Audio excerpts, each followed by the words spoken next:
This program contains scenes of violence, coarse language, and is intended for mature audience.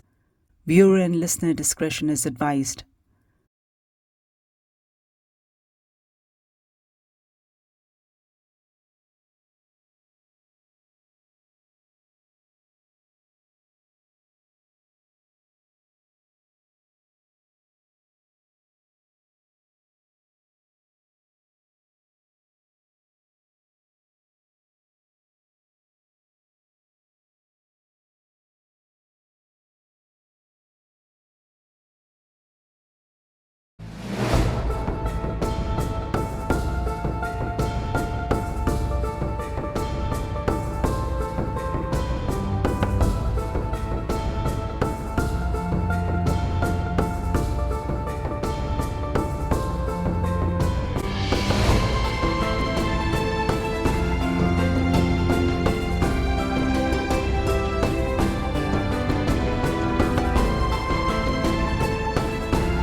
On 12th January 2010, at City of Westminster's Magistrates Court, a number of depositions were sworn before District Judge Caroline Tubbs in support of a request for the extradition of Zafar Iqbal from Pakistan to face trial for the murder of his estranged wife, Naziat Khan.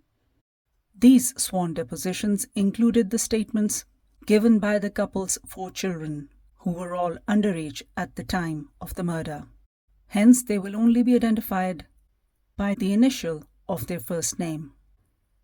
The children included a 15-year-old boy identified with the initial U, the eldest daughter, M, who went by another name at the time of the murder, was almost 11 years old. The middle daughter, F, was 10. The youngest daughter, S, was 3 years old. What follows now is the written deposition of F, the 10-year-old daughter of Naziat Khan and Zafar Iqbal. They are her words, but they are being read by me, your host, Noorilhuda.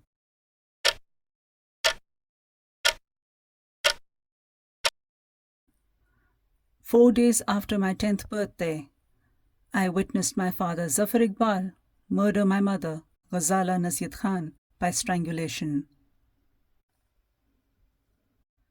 On Monday, 20th August 2001, I was due to go to the mosque from 12 to 1 p.m. with my older sister, M. Before we went, Mum gave us our brother U's key, as she was going to go to Tooting to do some shopping. Our brother had already gone out to help out in my uncle's mobile phone shop. This uncle is Zafar's brother. Mum and my sisters, M and S, and I left the house to go to the mosque shortly before 12 noon. It only takes a couple of minutes to walk there. On leaving the house, we noticed Zafar outside. He waved to us from across the street. He looked like he was on the way to our house, and so we crossed over the road and waited for him. He was wearing a blue and white striped shirt, creamy-colored trousers, and brown shoes. I then realized that I was still in my slippers, so my sister M came back indoors with me so that I could put my shoes on, and then we all walked to the mosque. As we walked, M and I walked on ahead, and Mum and Zafar walked behind us, talking on the way. They were speaking in Urdu, as Zafar can't speak English very well. On reaching the mosque, Mum stepped forward and told us not to tell Zafar that we had a key to the house. The teacher, who we call Auntie, opened the door and started talking to my mum, telling her how Em and I were doing at the mosque. Then we all said goodbye, and Mum and our 3-year-old sister, S, walked off with Zafar. Em and I carried out our work at the mosque, and at 1 p.m. when we finished, the teacher gave us a sweet, and then Em and I walked home. On arriving home, we opened the door to the porch as we had a key, and as we did, the inner front door was opened by Zafar. He said, "Your mum's just gone to get you." We said, "No, she hasn't, because we just came back and we didn't see her." And then Zafar said, "Yes, she did." And then he closed the door on us. So we just walked a little bit before trying again at the door. Zafar opened it again and we said, "We didn't see her. She's not gone." M then said, "Who is inside?" And Zafar said, "Nobody. I'm going to the toilet." I noticed some blood on one of his hands. I could hear our 3-year-old sister, S, crying inside. And Zafar said, "Take S with you." But we said, "Who is inside?" And he said, "Nobody. Come and check." So M and I went in, and there in the sitting room, we saw our mum.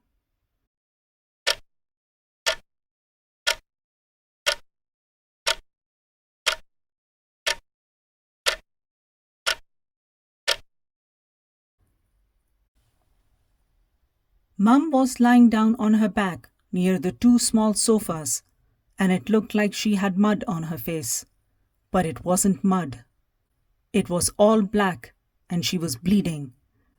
And her hair clip was missing, so that her hair was all messy.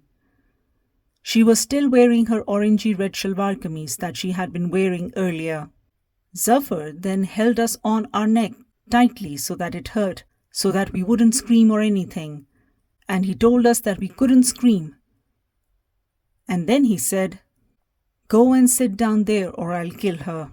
We sat on the floor near the table and started crying, saying, "Why are you doing this?" And he said, "Because she's going to get a divorce." He mentioned that he had got a letter about it that day. I was still crying, and M told me not to cry, because he will kill Mum. We were saying, "Stop it, don't kill her," and stuff like that. Initially, when we came in, S was next to Mum. But then Zafar told her to sit with us, which she did. Then Zafar got Mum's scarf and started strangling her around her neck. When he did this, she was making noises, and we cried and said, "Don't do that." And blood kept on coming out. There was blood in her nails. Every time he tried to strangle her, the blood came out, and she just jumped, and then she just froze. He did this lots of times to her. Sometimes he moved her body onto her side, or so that she had her face to the floor, so that he could pull the scarf tighter round her neck. Each time he pulled, she made a funny noise.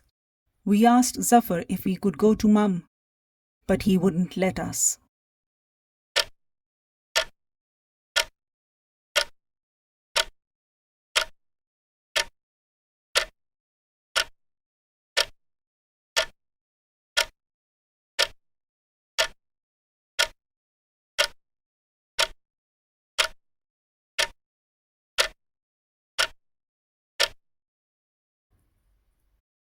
While all this was going on, Zafar had drawn the curtains at the front and put one light on so that no one could see.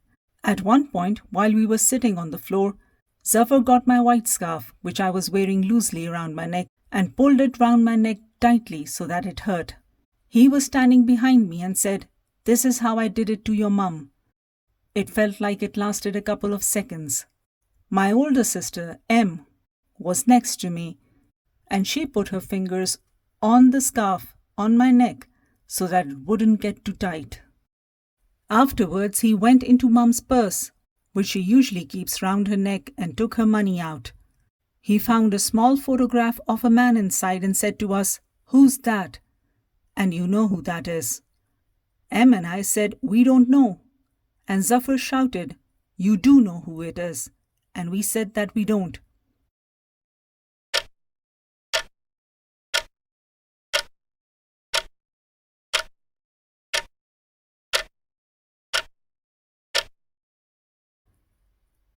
Zafar then went back to strangling Mum again before saying to Em, "Write a note and say we are going to Manchester." So Em ripped a little piece of paper out of a white envelope. He said, "Write we are going round to your mum's house in Manchester for 1 or 2 days. So Em wrote it, and he told her to write it again on a neat piece of paper. He said, "Make it look like your mum's writing." Then she read it aloud to him so that he could hear it, and then he told her to sit back down on the floor and went back to strangling Mum.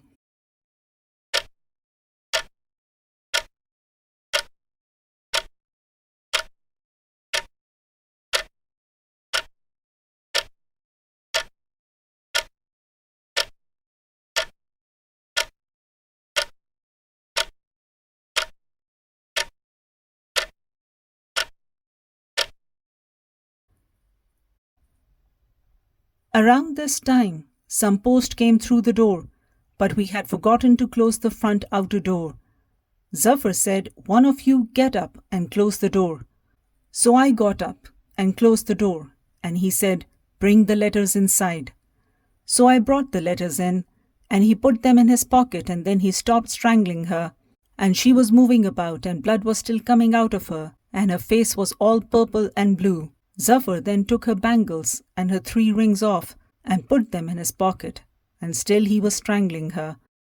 And then he came to us and said, "Do you know why I am doing this? Because she's getting a divorce. She's naughty and does stuff like this." Then he said, "I'm not killing her.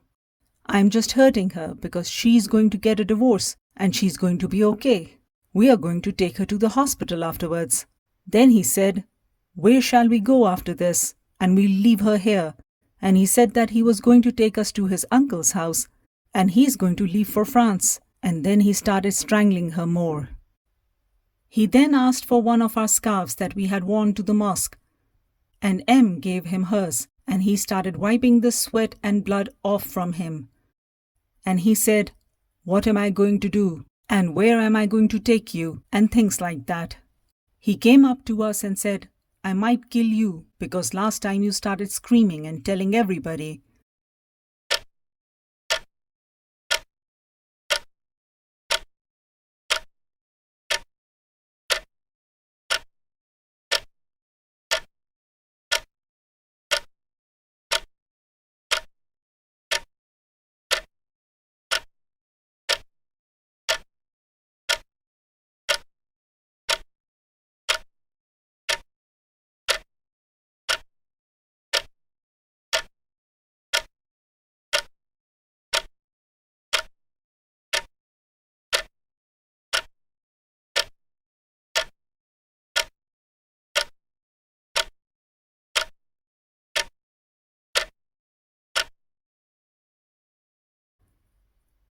So he said to Em, "Come here first." But we both said, "No, we won't tell anybody." He then said again, "Might as well kill you," before telling us to read the first kalma. So we both read it.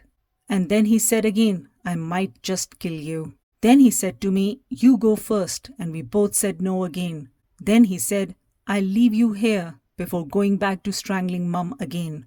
Then he took our white phone and hid it under the sofa before taking it out again and hiding it in the cellar. Then he told us to get up and to pick up the keys and the letter that Em had written from the floor. We gave the things to him, and he told us to wait outside.